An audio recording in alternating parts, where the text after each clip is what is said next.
Last week, we talked about Microsoft's big breakthrough in quantum computing. They announced that they achieved the first step for a scalable platform that could bring us to 1,000,000 qubits quickly by using Majorana modes, a type of topological qubits.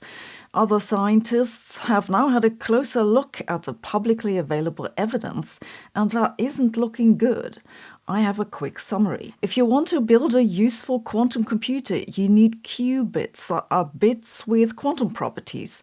There are many different ways to physically create these, and Microsoft has settled on a particularly difficult yet promising way called topological qubits. These have properties that are protected by conservation laws, and the states then remain coherent for a longer duration. That is, topological states keep their quantum properties better. This means that topological qubits could make it much easier to build large quantum computers, and that's the reason why Microsoft has claimed they can build a useful quantum computer in years, not decades. It sounds like a good idea in theory.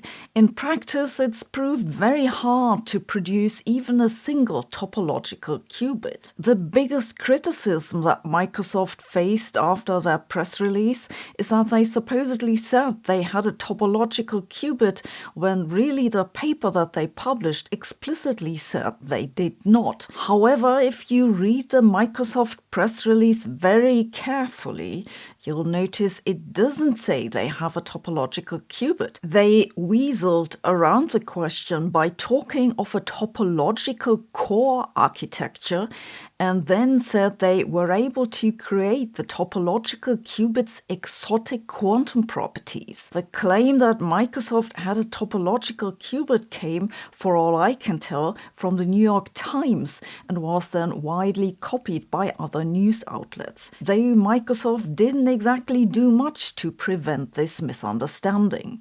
In any case, this is the least of their problems. The much bigger problem is that several experts have now looked at the paper and say there are good reasons to doubt that Microsoft has any topological qubits. The particular type of topological qubit that Microsoft uses is called a Majorana mode.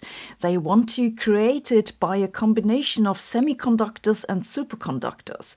The Majorana modes should linger at the ends of short aluminium wires, given a low enough temperature and the right combination of electric and magnetic fields. In the new paper, they say that they measured the parity of these Majorana modes. Now remember that Microsoft claimed already in 2018 that they had evidence of a Majorana mode, but the paper was retracted in 2021 because of problems with the data analysis. Previous 2017 paper about their nanowires was also retracted. After this, Microsoft said they found a way to avoid this problem. First, they mathematically calculate under which circumstances these Majorana modes exist. Then they generate mock data from the calculation, develop a protocol to identify the Majorana-friendly circumstances from the mock data, because that way they can tell whether it works, and then they use the protocol on the real data. They call this algorithm the topological gap protocol, and they use it in the new paper to demonstrate that they're in the right range for the topological state to exist.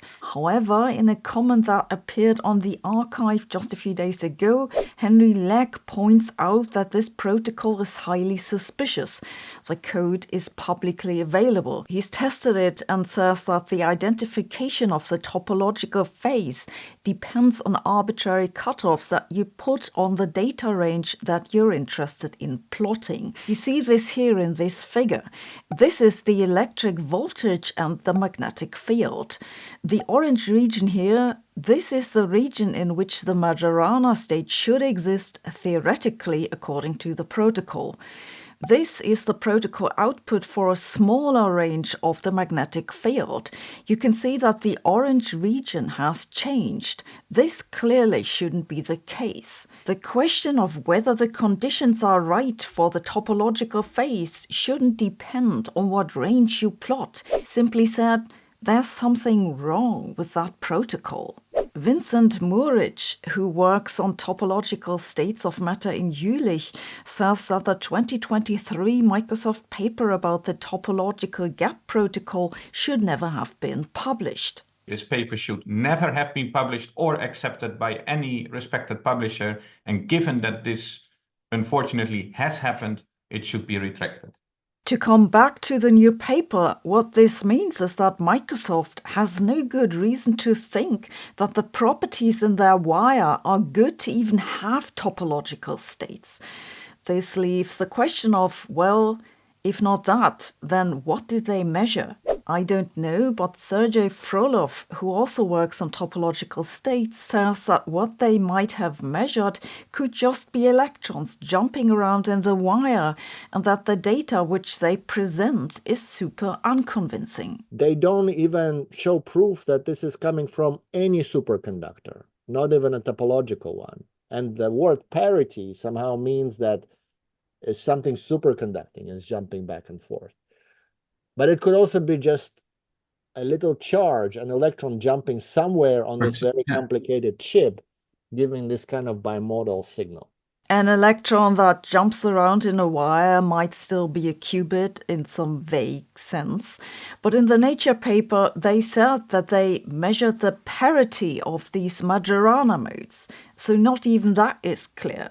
Microsoft did release the full data along with the paper, but it's 96 gigabytes and it'll take somewhat longer until other researchers had time to analyze it themselves. I know you're going to complain again that Sabine is so negative, but honestly, that doesn't look good. What do you think? At the very least, we can say that the Microsoft claims suffer from a certain lack of coherence. In January 2025, wildfires swept through Southern California.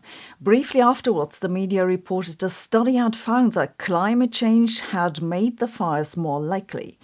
I've had a look at the study, and I found quite a surprise. The January wildfires burned more than 230 square kilometers in the Los Angeles and San Diego counties, fueled by drought, low humidity, and the strong winds typical for this region. In 2 weeks, the fires destroyed more than 18,000 homes and other buildings. Over 200,000 people had to be evacuated, 28 were reported dead. Blaming God for natural disasters has fallen somewhat out of fashion, quite possibly because God has a poor track record replying to media inquiries, and so the media instead blamed climate change. Conditions that fueled LA fires were 35% more likely because of climate change, scientists find, according to NBC News. Climate change made the deadly Los Angeles wildfires more likely, wrote The Independent. Climate triple whammy boosted risk of LA fires, study shows, according to The Guardian.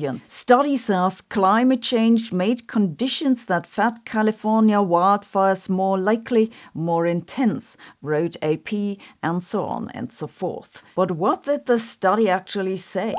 One thing we can say without even looking at the study is that figuring out how much climate change had to do with this particular fire is an extremely difficult question. This is because the frequency and severity of wildfires depend on a lot of factors. You don't just need a dry spell to get a big fire, you also need a lot of rain during the previous growth season. There's forest and land management and the frequency of controlled burns. And the California winds depend on global circulation patterns such as the El Niño Southern Oscillation, whose relation to climate change is currently unclear.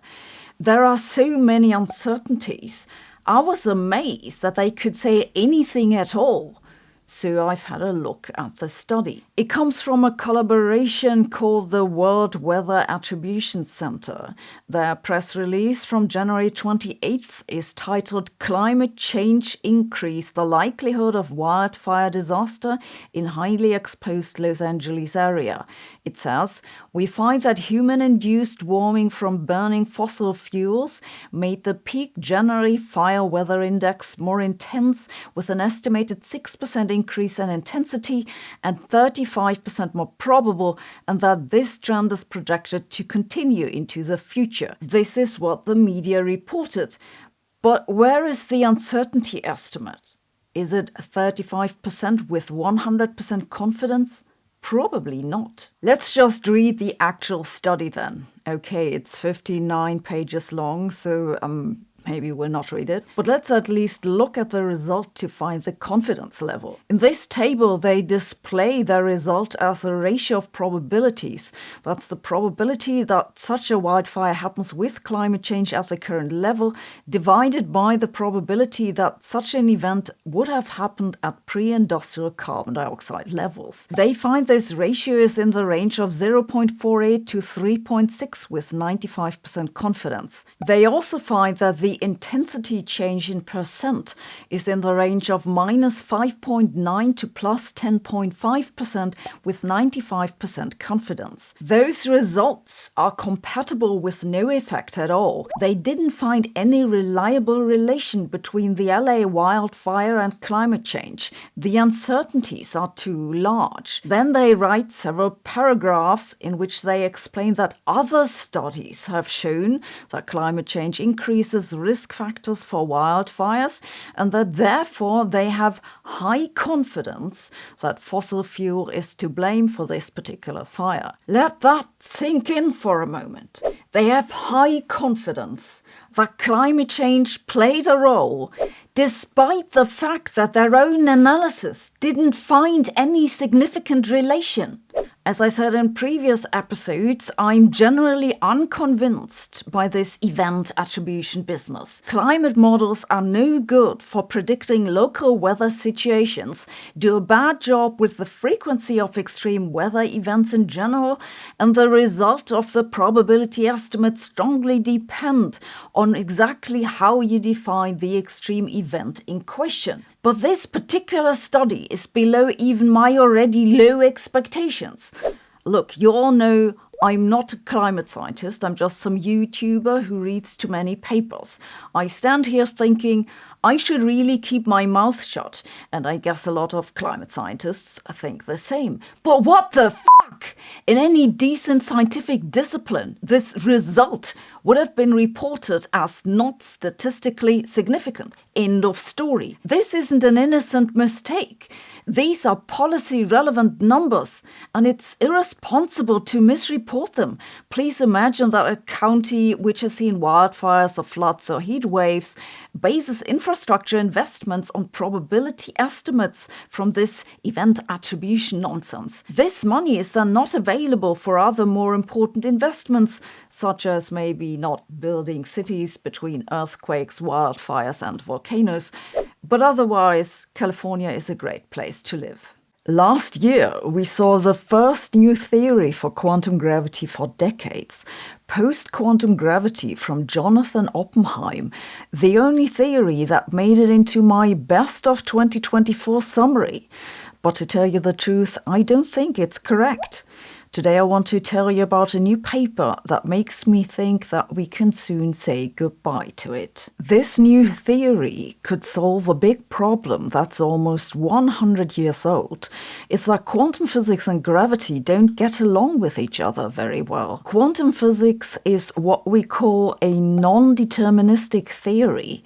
It has a random element, it has built-in uncertainty, and it sets limits to what you can do and know. Gravity, on the other hand, is a non-quantum theory. It's deterministic. It's unpredictable only if we lack information to make better predictions. But we know that these theories have to cooperate somehow, because we know that quantum particles have a gravitational pull. Nature knows how it works, but we don't. To get it done, we need a theory of quantum gravity. Most approaches to quantum gravity so far have worked by giving quantum properties to gravity. This new theory is different, called post-quantum gravity by Jonathan Oppenheim. It works by adding randomness to gravity in such a way that it fits to the randomness of quantum physics. This gravitational randomness doesn't come from anything else. Oppenheim just assumes that it's a property of nature, like the randomness of quantum mechanics. mechanics. Oppenheim and his collaborators also say that this randomness changes the law of gravity at large scales, and that this could do away with the need for dark matter. Oppenheim's group has suggested that the idea could be tested by looking for small fluctuations in the masses of objects, but it's been somewhat unclear just exactly what to look for or how to measure it. Quantum gravity is usually extremely difficult to test because gravity is such a weak force compared to the other interactions. But in Oppenheim's approach, one doesn't just change gravity, one also changes quantum physics.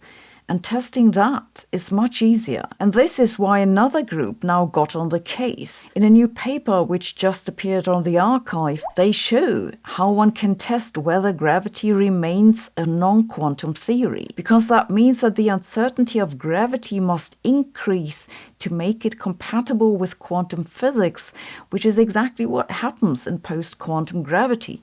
They say that whenever this is the case, this will cause the gravitational attraction to become fuzzy, and that'll measurably increase the quantum uncertainty of small objects. Imagine you have two pendulums, masses hanging on strings, and you set one into motion.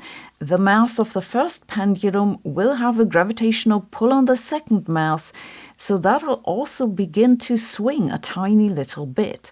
If gravity has this random element, then that'll lead to a bigger spread in the positions of masses than when it doesn't. This is what they suggest to test in the new paper, just with tiny quantum objects. Interestingly, this prediction doesn't depend on the details of the model, because we know what the strength of gravity is. It's still a very small effect though, so they say that to measure it, one needs to keep intrinsic noise from atomic motions in check, so one needs objects that can be cooled to very low temperatures.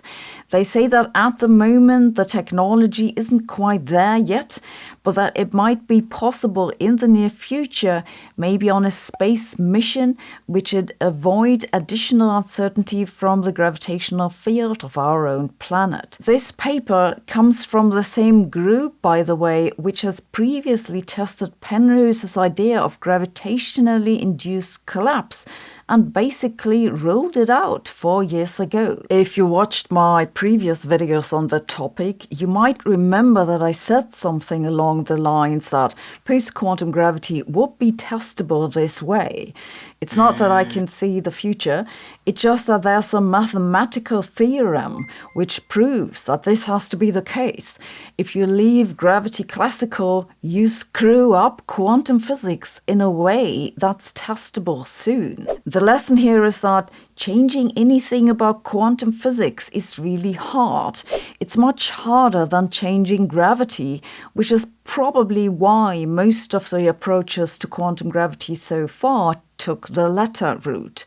But let's not get ahead of ourselves. It's not that post-quantum gravity has been ruled out, it's just that Sabine thinks it will be ruled out. It's very possible that I'm wrong and Jonathan is right, but personally I think that much like postmodern art, post-quantum gravity is a little too random. Particle physicists have invented a lot of particles that no one's ever seen, but there's one that's special, the magnetic monopole. Magnets always have two poles. If you break them apart, you just have two smaller magnets, each with two poles. This is because fundamentally there's no such thing as just one magnetic pole. A magnetic monopole now would be a particle that has just one of these magnetic poles, either north or south, just like we have particles with positive and negative electric charges. Magnetic monopoles could solve a lot of problems, but so far physicists thought that if they existed, they cause a paradox. They'd break up indivisible particles. Now, however, they think they finally found an explanation for the paradox, and magnetic monopoles never looked better. Magnetic monopoles were first introduced by Paul Dirac in 1931.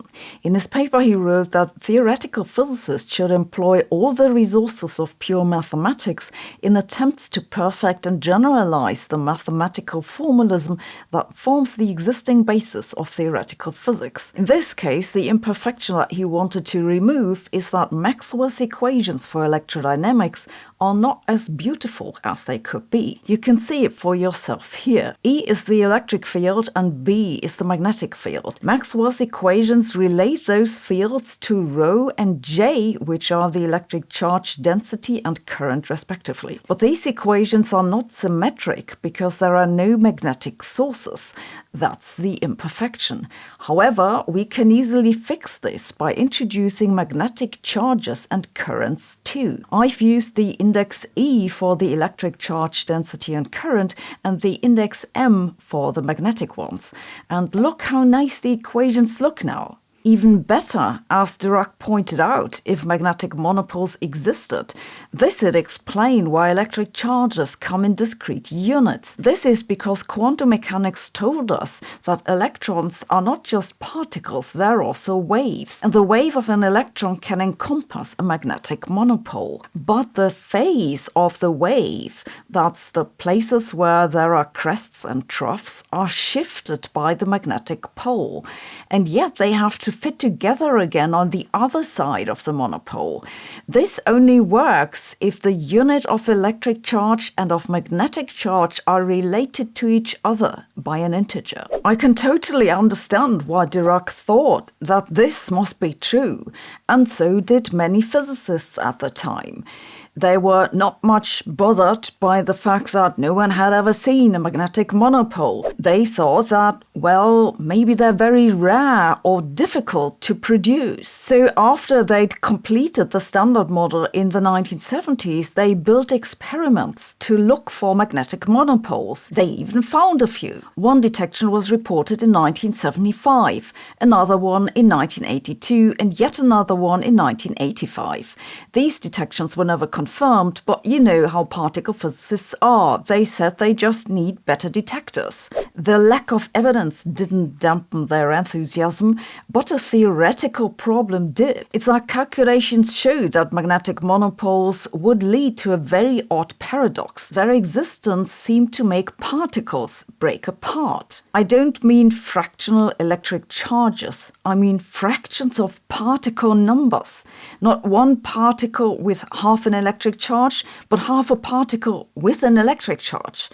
You can mathematically do that, but physically it makes no sense. One particle is by definition the smallest unit. You can't have half a particle any more than you can be half pregnant. They called those partial particles semitones. And that made physicists wonder whether magnetic monopoles were such a good idea after all. Because one can interpret this problem backwards.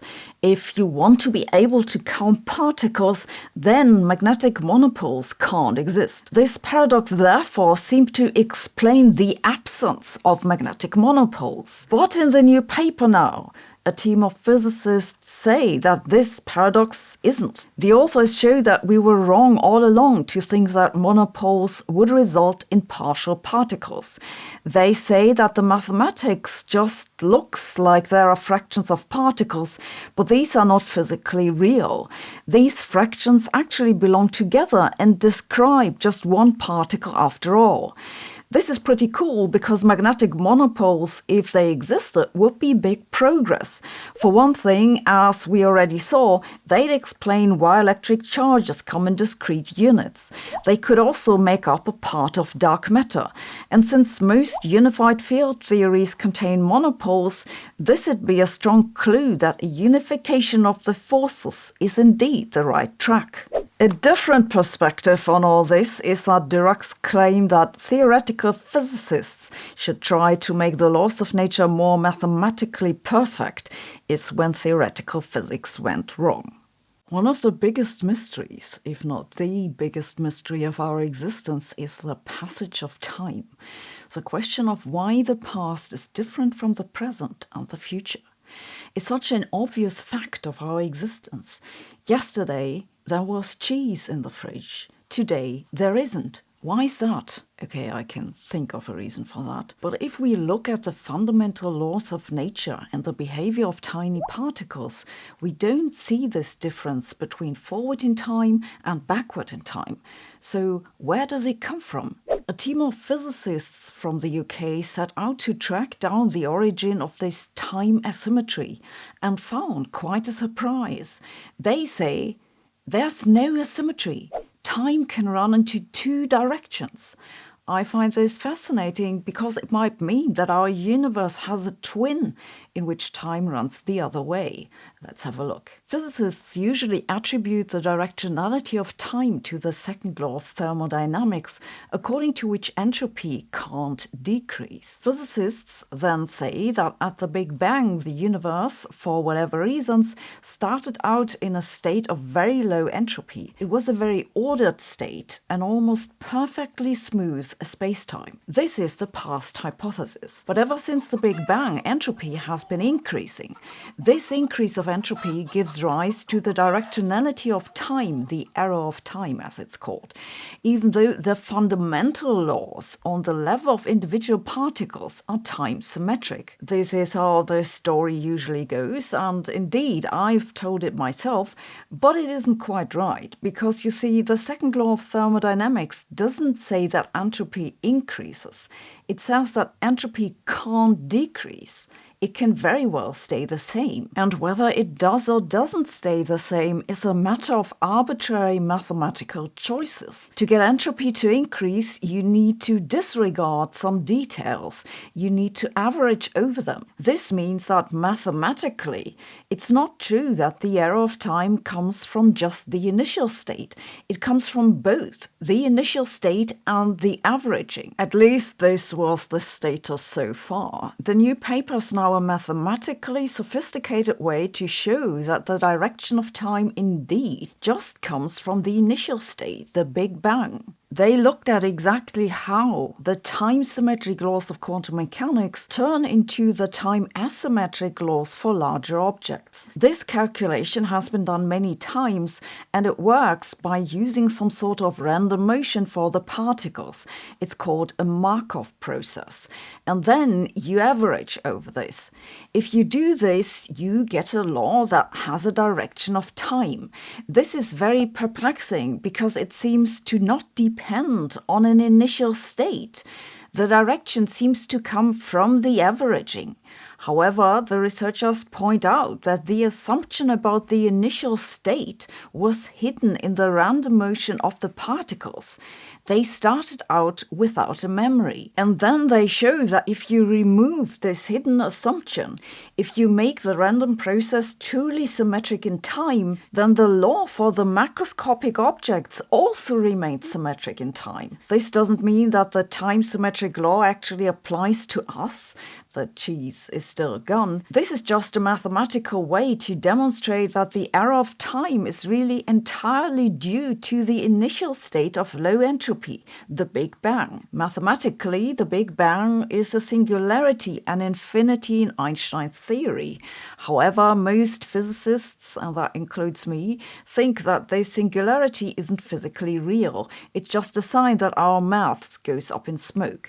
We need a better theory to describe it, a theory of quantum gravity. We don't have this theory, all right, but we expect that it somehow does away with the singularity, which means that there could have been something before whatever replaces the Big Bang singularity. And this is where things get interesting. Because if the Big Bang is the state of lowest entropy, then whatever came before it must have had higher entropy. And that means that time there is running the other way. So the Big Bang didn't give rise to just one universe, but two, with time running into two opposite directions. In case you've already forgotten half of what I said, this video comes with a quiz that will help you remember what we talked about. This idea has been proposed several times previously. Julian Barber, for example, has called it the Janus point, that the Big Bang of our universe was a double start. He arrived at this conclusion by assuming that time is an entirely relational construct. That is, time is not itself fundamental, but we derive it from the way that the relations between particles change. Neil Turok and his collaborators too have a double Big Bang with a mirror universe, as they call it. In their case, they tie the idea to the symmetries that we already observe among particles in the Standard Model. And since time is money, physicists now also understand that money might flow both into a bank account and out of it. You see, physics makes progress after all. Thanks for watching. See you tomorrow.